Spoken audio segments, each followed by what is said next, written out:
वज़ीर-ए-आज़म नरेंद्र मोदी आज राजधानी दिल्ली के भारत मंडपम में इंडिया मोबाइल कांग्रेस 2023 के 7वें एडिशन का करेंगे इफ्तिताह। मुल्क भर में तालीमी इदारों को 5G यूज केस लैब्स भी करेंगे अता और इन लैब्स को 100 5G लैब्स पहल के तहत किया जा रहा है तैयार। मध्य प्रदेश के चित्रकूट में आज वज़ीर-ए-आज़म नरेंद्र मोदी सद्गुरु सेवा संघ ट्रस्ट के पहले सदर झानी अरविंद भाई मफतलाल की सदी तकरीब में होंगे शामिल। ट्रस्ट के जरिए कायम किए गए अस्पताल की नई इमारत का करेंगे इफ्तिताह। वज़ीर-ए-आज़म तुलसी पीठ ट्रस्ट में जगत गुरु राम भद्राचार्य की लिखी किताबों का भी करेंगे इजरा। मरकजी वजीर दाखिला अमित शाह आज तेलंगाना के दौरे पर हैदराबाद में सरदार वल्लभ भाई पटेल कौमी पुलिस अकादमी में इंडियन पुलिस सर्विस के जेर तरबियत अफसरान के 75 बैच की पासिंग परेड की लेंगे सलामी। अमित शाह असेंबली इंतखाबात के पेश नजर सुर्रेपेट जिले में एक इंतखाबी जलसे से भी करेंगे खिताब। बैनुल-अक़वामी खबरों में इजराइल और हमास के दरमियान जंग का आज 21वां दिन। गजा में राहती अशिया पहुंचाने के लिए यूरोपीय यूनियन की दरख्वास्त, कहा कि मुतासरीन तक जरूरी सामान पहुंचाने के लिए हो जंगबंदी।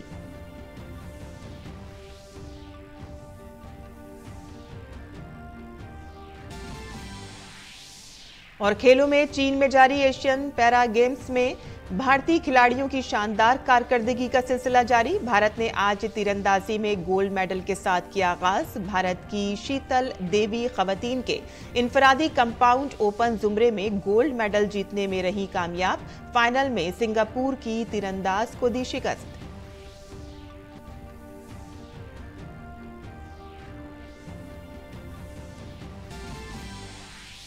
आईसीसी आलमी कप में आज शानदार फॉर्म में चल रही जनूबी अफ्रीका के सामने होगा पाकिस्तान का चैलेंज। अफ्रीकी टीम की कोशिशें जीत का सिलसिला बरकरार रखने की होगी। दूसरी तरफ सेमीफाइनल में पहुंचने की उम्मीदों को बरकरार रखने के लिए पाकिस्तान के लिए हर हाल में जीत जरूरी।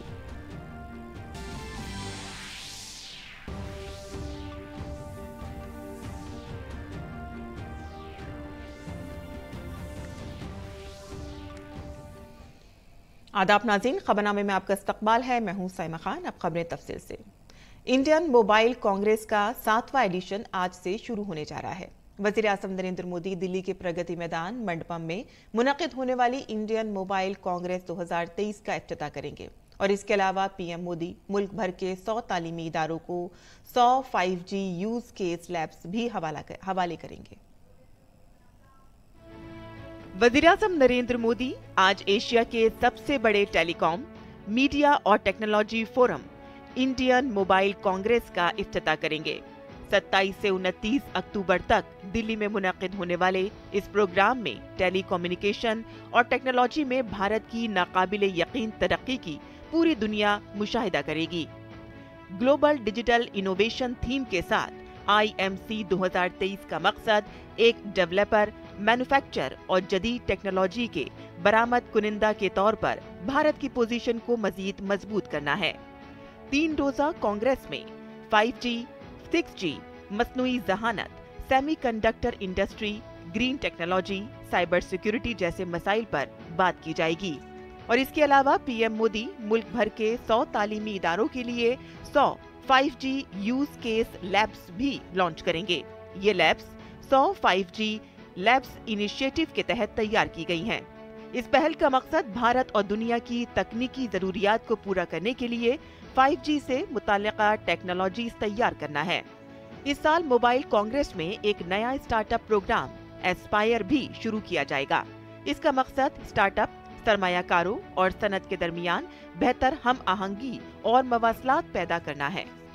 IMC 2023 में 22 मुमालिक से 1 लाख शुरका की शामिल होने की उम्मीद है। भारत ने बहुत कम वक्त में 5G टेक्नोलॉजी में बेमिसाल संग-ए-मील हासिल किया है। अक्टूबर 2022 में 5G स्पेक्ट्रम के आगाज के 8 माह के अंदर 700 अजला के 2 लाख से ज्यादा इलाकों में 5G कवरेज शुरू कर दी गई है। भारत में 5G के निफाज की रफ्तार अब तक दुनिया में सबसे तेज रही है।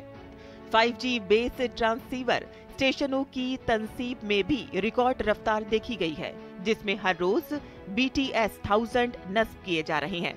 औसत डाउनलोड की रफ्तार के लिहाज से भारत एशिया पैसिफिक खित्ते में चौथे नंबर पर है। 5G के बाद 6G के लिए भारत की तैयारियां भी जोरों पर हैं। वज़ीर-ए-आज़म नरेंद्र मोदी ने इंडिया 6G विजन जारी किया है, जबकि टेलीकम्युनिकेशन के महकमे ने India 6G alliance task force तश्कील दी है। ब्यूरो रिपोर्ट, उर्दू खबरें। वज़ीर-ए-आज़म नरेंद्र मोदी आज मध्य प्रदेश के चित्रकूट में जाएंगे और पीएम मोदी दोपहर में चित्रकूट पहुंचेंगे। यहां वो सबसे पहले रघुवीर मंदिर में पूजा करेंगे, संत रणछोड़ दास की समाधि पर गुलाए अक़ीदत नजर करेंगे और कैंपस में वाक़े संस्कृत स्कूल का मुआयना करेंगे और इसके इंतजामात का भी जायजा लेंगे। वज़ीर-ए-आज़म मोदी सदगुरु सेवा संघ ट्रस्ट के पहले सदर आंझानी अरविंद भाई मफतलाल को उनकी समाधि पर खराज अक़ीदत पेश करेंगे। सदगुरु सेवा संघ ट्रस्ट सन 1968 में संत रणछोड़ दास जी महाराज ने कायम किया था। वज़ीर-ए-आज़म इस ट्रस्ट की तरफ से बनाए गए जनरल अस्पताल के नए सुपर स्पेशलिटी विंग का भी इफ्तिताह करेंगे और ट्रस्ट से वाबस्ता लोगों से खिताब भी करेंगे, जिसमें साधु संत ट्रस्ट के मेहमान और मुलाजमीन मौजूद होंगे। इसके साथ ही वज़ीर-ए-आज़म नरेंद्र मोदी जगत गुरु राम भद्राचार्य से तुलसी पीठ ट्रस्ट में मुलाकात करेंगे और उनकी लिखी हुई किताबों का इजरा करेंगे। जगत गुरु राम भद्राचार्य ने 10,000 सफ़हात पर मुश्तमिल एक किताब लिखी है जो ब्रेल रस्मुल खत में है। इस किताब का इजरा वज़ीर-ए-आज़म करेंगे। सदगुरु सेवा संघ ट्रस्ट जो कई दहाइयों से बुंदेलखंड और आसपास की रियासतों के लिए आंखों की देखभाल से मुतालिक अहम खिदमात अंजाम दे रही है और उसके जरिए अब तक एक सुपर स्पेशलिटी जनरल अस्पताल के आगाज से सबको फायदा पहुंचेगा। मरकजी वज़ीर दाखिला Amit Shah Indian police service probationary अफसरान के 75वें बैच की पासिंग आउट परेड में बतौर मेहमान खुसूसी शिरकत की और तेलंगाना के दारुल हुकूमत हैदराबाद में वाक़े सरदार वल्लभ भाई पटेल नेशनल पुलिस अकादमी में सलामी ली। कॉन्वोकेशन परेड में 155 ट्रेनी IPS ऑफिसर्स और 20 गैर मुल्की ट्रेनी ऑफिसर्स हिस्सा ले रहे हैं। मालूमात के मुताबिक कॉन्वोकेशन परेड में 34 खवातीन अफसर्स हिस्सा ले रही हैं, जिनमें से 32 ट्रेनी IPS अफसर्स और 2 गैर मुल्की ट्रेनी ऑफिसर्स हैं। गैर मुल्की ट्रेनी अफसरान में से 6 भूटान, 5 मालदीव, 5 नेपाल और 4 मॉरिशस पुलिस के हैं। और इसके बाद अमित शाह रियासत के सुर्रेपेट जिले में एक इंतखाबी रैली से खिताब भी करेंगे। सदर द्रौपदी मुर्मू आज तमिलनाडु के दौरे पर हैं। वो आज चेंगलपेट जिले के उत्थानिड्डी में इंडियन मैरीटाइम यूनिवर्सिटी के 8वें कॉन्वोकेशन तकरीब की सदारत करेंगी। सदर जमहूरिया ने कल कर्नाटक के अपने दौरे के दौरान बेंगलुरु में IIM बेंगलुरु के गोल्डन जुबली हफ्ते के इफ्तिताई प्रोग्राम में शिरकत की। इस मौके पर उन्होंने कहा कि हमें विरसे में मिली दुनिया के बारे में शिकायत करने के बजाय ऐसी दुनिया छोड़कर जाना चाहिए जहां आने वाली नस्लें हम आहंगी, पुरउम्मीद, खुशहाली और बराबरी के साथ जिंदगी बसर कर सकें और उनके पास शिकायत करने के लिए कुछ ना हो। 2 रोजा दौरे पर उत्तराखंड पहुंचे नायब सदर जगदीप धनखड़ आज केदारनाथ और बद्रीनाथ धाम जाएंगे और इसके अलावा नायब सदर जमहूरिया देहरादून में इंडियन फॉरेस्ट रिसर्च इंस्टीट्यूट में माहौलियात, जंगलात और मौसमियाती तब्दीली की वजारत की ज़ेर एहतमाम कंट्री लेड इनिशिएटिव की ख़तामी तकरीब से भी खिताब करेंगे।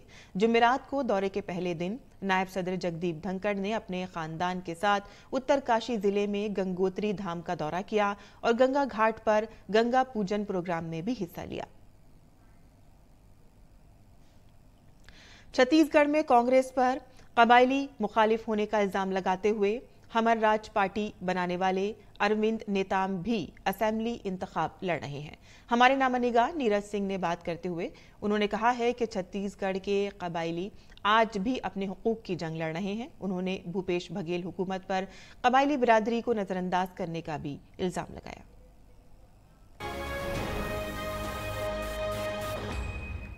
हमार राज पार्टी के संस्थापक अरविंद नेताम जी इस समय हमारे साथ हैं। आपको बताते हैं, अरविंद नेताम जी 2 बार मंत्री रहे हैं। इंदिरा गांधी की सरकार में मंत्री रहे, PV नरसिंह राव की सरकार में मंत्री रहे, कांग्रेस के वरिष्ठ नेता हैं।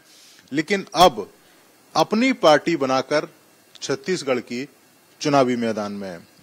सर, 50 सीटों पर आपने लड़ने का वायदा किया, लंबे समय तक आप कांग्रेस ही रहे, फिर क्या जरूरत थी कि कांग्रेस के सामने ही उम्मीदवार आपने उतार दिए? राजनीति में राजनीतिक दल बनाना बहुत कठिन काम होता है, और खासकर आदिवासियों के लिए। हम लोग कोई शौक नहीं कि राजनीतिक दल बनाओ और राजनीति में उतरो। हमारा भी जो है कि अब संवैधानिक के जो अधिकार थे बाबा साहब अम्बेडकर ने दिया, वो खतरे में है, धीरे धीरे खत्म हो रहे हैं। जल जंगल जमीन के अधिकार खत्म हो रहे हैं। पेशा कानून बनाए, हम लोगों ने बनाया था 1996 में।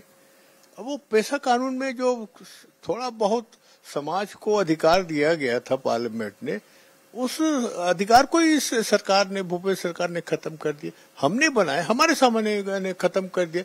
तो हम सरी के आदमी के लिए तो ये तो बड़ा चुल्लू भर पानी में डूब मरने वाली बात है। 50 सीटें वो आपको गद्दी तो नहीं दिलाएंगी, तो आखिर ये लड़ाई किस लिए? पिछले चुनाव में हमारी आंदोलन की वजह से इतनी बड़ा रिजल्ट जो कांग्रेस पार्टी को मिला, हमारे सर्व आदिवासी समाज जो सामाजिक मंच है, उसके आंदोलन की वजह से ये रिजल्ट, हमारा भी कंट्रीब्यूशन रहा है ये आंदोलन का।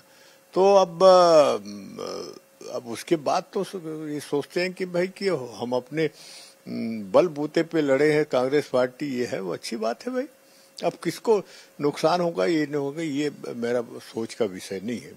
हम तो ये है कि इस प्रदेश में समाज को जगाओ और अपने अधिकारों के चेताने के लिए, ताकि सतर्क हो जाओ। अब खतरे की घंटी तो शुरू हो गई। लेकिन अगर आप देखें कि कुछ सीटें अगर आप जीतते हैं और छत्तीसगढ़ के अंदर अगर हंग असेंबली जैसी स्थिति बनती है, तो फिर अरविंद नेताम किधर जाएंगे? अब देखेंगे, जब आएगा तब देखेंगे। तो आपको मनाने की कोशिश नहीं हुई कांग्रेस के द्वारा? क्योंकि ऐसा नहीं है कि पहली बार गए, आप पहले भी गए और बीच बीच में आपको मनाया भी गया, तो इस बार नहीं कोशिश हुई कि इतने बड़े नेता जा रहे हैं, इलेक्शन सिर पे है और नुकसान हो सकता है पार्टी को?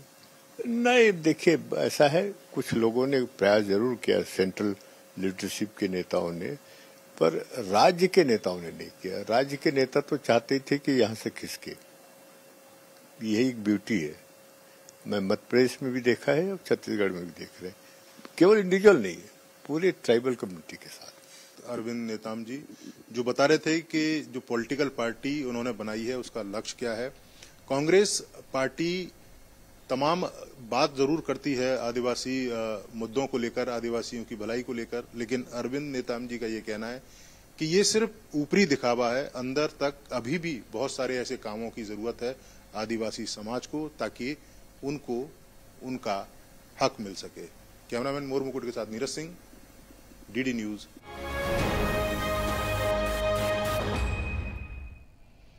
मरकजी हुकूमत अब डार्क पैटर्न्स को अपनाने वाली ई कॉमर्स कंपनियों पर शिकंजा कसने की तैयारी कर रही है। हुकूमत ने ई कॉमर्स कंपनियों के डार्क पैटर्न्स के बारे में हिदायत का मुसव्वदा जारी किया है। इस तनाजुर में डार्क पैटर्न बस्टर हैकाथन 2023 भी शुरू किया गया है। डार्क पैटर्न पर दुनिया की क़यादत करते हुए भारत अक़वाम मुत्तहिदा के बैन हुकूमती ग्रुप के साथ एक वर्चुअल मीटिंग भी कर रहा है। इस मौजू पर हमारे नामानिगार ओपी यादव ने सार्फिन के उमूर की वजारत में खुसूसी सेक्रेटरी निधि खरे से बात की। उपभोक्ताओं के हितों में डार्क पैटर्न्स को लेकर उपभोक्ता मामलात मंत्रालय काफ़ी सजग है और इसको लेकर कई बैठकें भी आयोजित की जा रही है। अभी इस विषय पर बात करने के लिए हमारे साथ मौजूद है मंत्रालय के विशेष सचिव निधि खरे। मैडम, अगर बात करें डार्क पैटर्न्स की, त्योहारी सीजन है, इस तरह की चीज़ें और ज़्यादा बढ़ेंगी और पहले भी ऐसी चलती रही है। मंत्रालय ने पहले भी सख्त कदम उठाए, हिदायत भी दी है। अभी हम देखें तो क्या मुख्य एजेंडा है? डार्क पैटर्न्स खास करके ई कॉमर्स में या किसी प्रकार के डिजिटल फॉर्मेट पे अधिक इस्तेमाल हो रहा है, और डार्क पैटर्न एक ऐसी चीज़ है जो कि कंज्यूमर को भी पता नहीं चलता, लेकिन कंज्यूमर के रूप में हम सभी लोग बहुत परेशान होते हैं, क्योंकि कुछ ऐसी चीज़ें आती हैं जो कि जिसको हमने मान लीजिए हम शॉप नहीं करना चाहते या हम उसे ख़रीदना नहीं चाहते, लेकिन वो आपके पीछे एकदम फोर्स करके, नैग करके वो आपसे दिलवा लेता है या आपको मैनिपुलेट करके आपकी चॉइस को वो एक तरह से कंसेंट ले लेता है। तो इसके बारे में बहुत जो इवन हमारे वैश्विक स्तर पर भी जो विभिन्न हमारी बड़ी इकोनॉमीज़ हैं उनमें भी ये एक बहुत मतलब एक कंसर्न का फील्ड है, जहाँ पे लोग भी सोच रहे हैं कि इसको किस प्रकार से कंज्यूमर्स के राइट्स को कैसे सेफगार्ड किया जाए। संयुक्त राष्ट्र संघ में भी इसको लेकर बैठक होने वाली है और भारत सरकार का भी दमदार भागीदारी इसमें होनी है, तो ये बैठक का मुख्य एजेंडा क्या और इसमें हमारी तरफ से क्या मुख्य प्रेजेंटेशन होगा? अंकटाड की आज मीटिंग है जो कि इंटर गवर्नमेंट एक्सपर्ट्स इसमें सभी सम्मिलित हो रहे हैं और इसमें भारत की ओर से सचिव उपभोक्ता मामले वो आज हम लोग इसका प्रेजेंटेशन करेंगे और ये हम दुनिया के साथ साझा कर रहे हैं कि इस पर हम किस प्रकार से कार्रवाई कर रहे हैं। इस हल को निकालने के लिए हम लोगों ने एक हैकेथॉन आज अनाउंस किया। उपभोक्ताओं का जुड़ाव किस तरह होगा, स्टेक होल्डर्स की भागीदारी क्या होगी? इस हैकेथॉन को IIT BHU लीड कर रहा है और इसके कई चरण हैं, जिसमें कि पहले रजिस्ट्रेशन होगा और उसके बाद जो टेक्निकल कॉलेजेस हैं उन्हीं के अंदर जो सबसे अच्छे सुझाव हैं उनको क्यूरेट किया जाएगा। तो ये थी उपभोक्ता मामलात मंत्रालय के विशेष सचिव निधि खरे, जिनका मानना है कि उपभोक्ताओं के हितों को लेकर भारत सरकार लगातार सजग है और ज़्यादा से ज़्यादा काम करी और इसी संदर्भ में डार्क पैटर्न्स को लेकर एक ड्राफ्ट तैयार किया जिसमें उपभोक्ताओं के साथ साथ स्टेक होल्डर्स के सुझाव आमंत्रित किए गए हैं ताकि डार्क पैटर्न अपनाने वाली कंपनियों और व्यक्तियों के खिलाफ सख्त से सख्त कार्रवाई की जा सके। मेरे सहयोगी कैमरामैन मोहित के साथ में OP Yadav, DD news, Delhi. और इलेक्शन कमीशन ने कांग्रेस जनरल सेक्रेटरी प्रियंका गांधी को नोटिस भेजकर उनसे जवाब तलब किया है। कमीशन ने प्रियंका गांधी से कहा है कि वो 30 अक्टूबर की शाम तक नोटिस का जवाब दें। दरअसल प्रियंका गांधी ने राजस्थान के दौसा में कहा था कि जब वजीर आजम नरेंद्र मोदी की जानिब से मंदिर को दिया गया चंदे का लिफाफा खोला गया तो उसमें सिर्फ 21 रुपए थे। बीजेपी ने प्रियंका गांधी के खिलाफ इलेक्शन कमीशन में शिकायत की थी और इसमें प्रियंका गांधी की तकरीर का वीडियो भी शामिल किया गया है। इलेक्शन कमीशन ने आसाम के वजीर आला हेमंत बिस्वा शर्मा को वजह बताओ नोटिस जारी किया है। आसाम के वजीर आला को गुज़िश्ता हफ्ते छत्तीसगढ़ में असेंबली इंतखाबी मुहिम के दौरान रियासत के वाहिद मुस्लिम वजीर मोहम्मद अकबर को निशाना बनाने वाले उनके तबसरों पर वजह बताओ नोटिस जारी किया गया है। यूरोपीय यूनियन के रहनुमाओं ने इजराइल और हमास के दरमियान जारी तसादुम पर ब्रसेल्स में हुई एक अहम मीटिंग में गजा में जरूरी राहती अशिया पहुंचाने के लिए एक इंसानी राहदारी और जंगबंदी के मुतालबे पर इत्तेफाक किया है। 27 ममालिक पर मुश्तमिल यूरोपीय यूनियन ने गजा में इंसानी सूरत हाल पर गहरी तशवीश का इजहार करते हुए वहां इमदादी सामान की फौरी, महफूज और बिला रोक टोक तरसील की जरूरत पर जोर दिया। दूसरी जानिब हमास ने कहा है कि गजा में रखे गए तकरीबन 50 यरगमालियों उसके 7 अक्टूबर के हमले के बाद इजरायली बमबारी में मारे गए हैं। इससे कबल हमास के इजराइल पर इब्तदाई हमलों में 1400 से जायद इजरायली शहरी मारे गए थे। गजा के इलाके की वजारत सेहत का कहना है कि इजरायली फिजाई हमलों के बाद से वहां 7000 से जायद अफराद हलाक हो चुके हैं। उधर गजा में हमास के हाथों यरगमाल बनाए गए इजरायली शहरियों के लवाहिकीन ने गुज़िश्ता रात तिल अबीब में एक बार फिर से मुजाहिरा किया। वो हुकूमत से मुतालबा कर रहे हैं कि यरगमालियों की रिहाई और वापसी के लिए मजीद इक़दाम किए जाएं। इजराइल और हमास के तनाज़े का आज 21वां दिन है। हमारे नमनिगार अमृतपाल सिंह इजराइल में मौजूद हैं। अमृतपाल, जिस तरह से फौजी सरगर्मियां देखी जा रही हैं उससे लगता है कि जंग बढ़ती जा रही है। इजरायली वजीर आजम बेंयामिन नेतन्याहू भी जमीनी हमले की बात कह रहे हैं। ऐसे में आप क्या महसूस कर रहे हैं? क्या इजरायली फौज गजा में दाखिल होगी?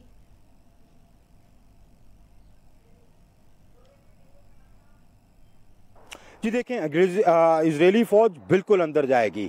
जो स्टेटेड इनका ऑब्जेक्टिव है कि हमास को कंप्लीटली खत्म करना, वो आप एरियल बॉम्बार्डिंग से नहीं कर सकते।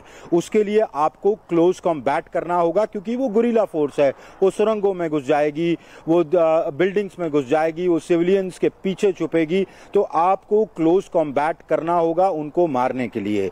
वो रेगुलर फौज नहीं है जिसको आप हवाई या आर्टिलरी फायर से हरा दें। सवाल ये है कि कब। कल बेंयामिन नेतन्याहू ने भी यही कहा कि we will go in but I can't tell you how and when, कि कब इस पर निर्भर करता है कि ये इनकी मिलिट्री स्ट्रैटेजी ये है कि एरियल बॉम्बिंग कर करके हमास का इंफ्रास्ट्रक्चर खत्म करें। जितनी हो सकती है उनको क्षति पहुंचाएं, उनकी पॉलिटिकल लीडरशिप और मिलिट्री लीडरशिप जितने मार सकते हैं उतने मार दें, या कम से कम उनकी जो लड़ाकू क्षमता है, उनके जो वेपन्स हैं, उनकी जो एंटी टैंक मिसाइल्स हैं, उनके जो रॉकेट्स हैं, उनको ख़त्म कर दिया जाए उन ठिकानों पर एयर बॉम्बिंग। जब वो वीक हो जाए फिर ज़मीनी फौज अंदर जाए, तब तक बेंजामिन नेतन्याहू को टाइम भी मिल जाएगा इंटरनेशनल प्रेशर को हैंडल करने का, क्योंकि बहुत इंटरनेशनल प्रेशर है कि भाई आप अंदर गए तो सिविलियन कैजुअलिटीज बहुत होंगी। दूसरा, तब तक वक्त मिल जाएगा हॉस्टेजेस को रिलीज करवाने का, वो नेगोशिएशंस भी चल रही हैं।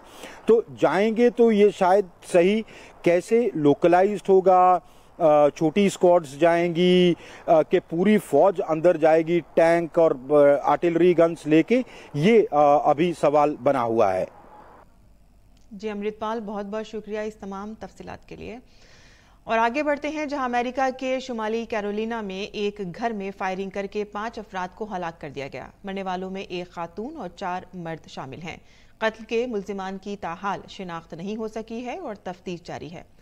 उन्होंने ये भी कहा है कि मरने वालों की शिनाख्त उस वक्त तक खुफिया रखी जाएगी कि जब तक लवाहिकीन को इत्तला नहीं दी जाती।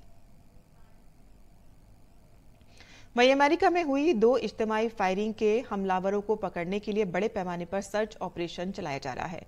पुलिस इस मामले में अमेरिकी फौज के एक फौजी की तलाश कर रही है। इस सिलसिले में पुलिस ने वारंट गिरफ्तारी के साथ सदर्न मैन में आर्मी रिजर्व बेस पर छापा मारा। Police sergeant Robert R Gardners की तलाश के लिए छापेमारी कर रही है।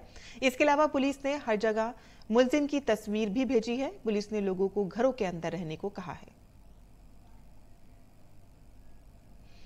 चीनी वजीर खारजा वांग ई अपने 3 रोजा अमेरिकी दौरे पर वाशिंगटन डीसी पहुंच गए हैं। अमेरिकी वजीर खारजा एंटनी ब्लिंकन से मुलाकात से कबल उन्होंने कहा है कि अमेरिका और चीन के दरमियान इख्तलाफात हैं, लेकिन उनके मुश्तरका मफादात भी हैं।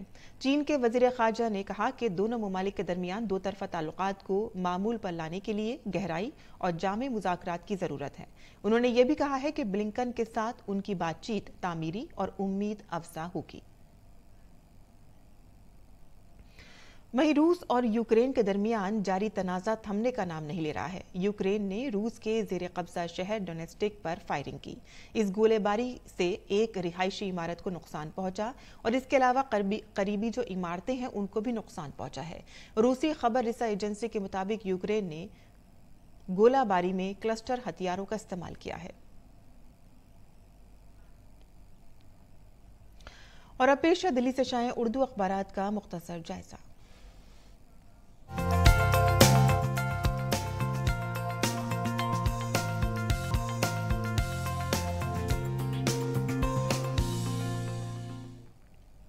तो दिल्ली से शाये होने वाले उर्दू अखबारात पर अगर नज़र डालें तो उसकी शह सुर्खी इसराइल और हमास के दरमियान जारी तनाज़े और जंग की खबर ही सुर्खी बनी है। जहां इसराइल माक़बल जंग की पोजीशन में नहीं लौट सकता। जब जंग भी ख़त्म होगी फ़िलिस्तीनियों के साथ 2 रियासती हल की सिमत में करना होगा काम। बाइडन ने यह बात कही है और इसराइल की गजा में टैंकों से कार्रवाई देखी जा रही है। उधर इसी में ही एक खबर है कि अमेरिकी माने नुमाइंदगान का इसराइल के साथ यकजहती का इजहार उन्होंने किया है। वहीं सलामती कौंसिल में अमेरिकी करारदाद को रूस और चीन का वीटो। आगे जो सुर्खियां इसमें शाया हुई हैं, सदर जमहूरिया द्रौपदी मुर्मू ने आपको बता दें कि राष्ट्रपति भवन में बैनुल मज़ाहिब मीटिंग में शिरकत की है और जहां सदर जमहूरिया ने मजहबी रहनुमाओं से मुलाकात की और बैनुल मज़ाहिब मीटिंग से खिताब करते हुए उन्होंने अमन, मोहब्बत और हमदर्दी पर जोर दिया और कहा कि समाज में अमन और हम आहंगी के फ़रोग के लिए रवादारी, एक दूसरे का एहतराम और हम आहंगी की अहमियत को समझना ज़रूरी है।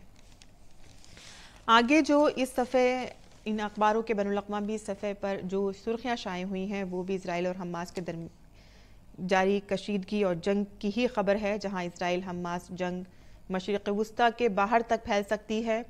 खून रेजी और तशद्दुद को रोकना हमारी जिम्मेदारी है, मासूमों को सज़ा दी जा रही है। रूसी सदर का ये बयान इसमें शाया हुआ है। इसी के साथ ही और भी आलमी रहनुमाओं के बयान इसमें शाया किए गए हैं, जहां पर मसला फ़िलिस्तीन सिर्फ फ़िलिस्तीनियों का नहीं बल्कि पूरे आलम अरब और आलम इस्लाम का मसला है। ये बात सऊदी अरब और की जानिब से कही गई है। वहीं ब्राज़ील के सदर लुला डी सिल्वा ने कहा है कि ये जंग नहीं, सिर्फ और सिर्फ नस्ल कुशी है। तो ये थी आज के अखबारात की सुर्खियां।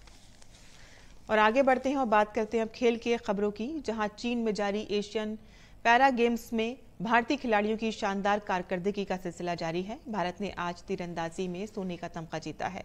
भारत की शीतल देवी ने खवातीन के इनफरादी कंपाउंड ओपन जुमरे में तलाई तमगा जीता है। उन्होंने फाइनल में सिंगापुर की तीरंदाज को शिकस्त दी।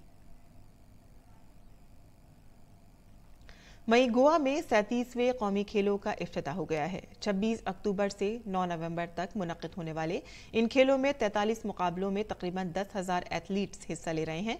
आज टूर्नामेंट के दूसरे दिन weight lifting, fencing, gymnastic, netball, mallakhamb और रग्बी और दीगर खेलों का इनेकाद होगा।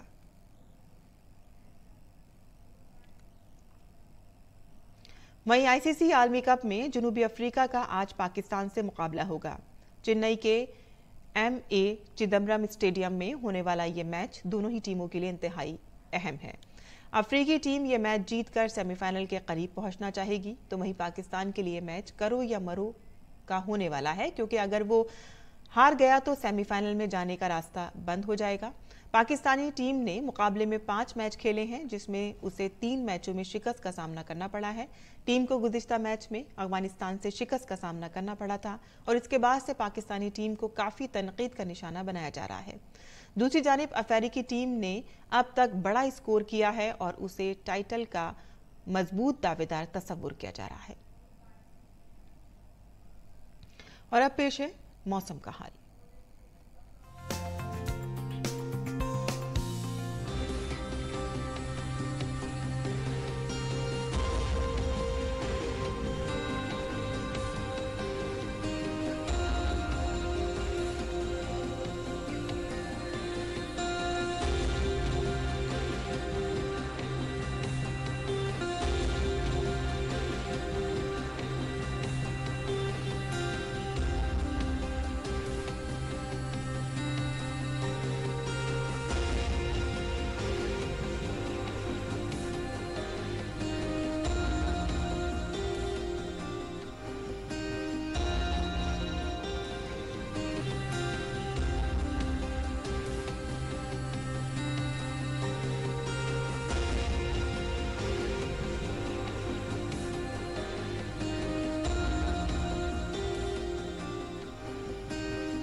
और इसी के साथ ही हमारा खबरनामा यही खत्म पसीर होता है। हमारी पूरी टीम को दें इजाजत। आदाब।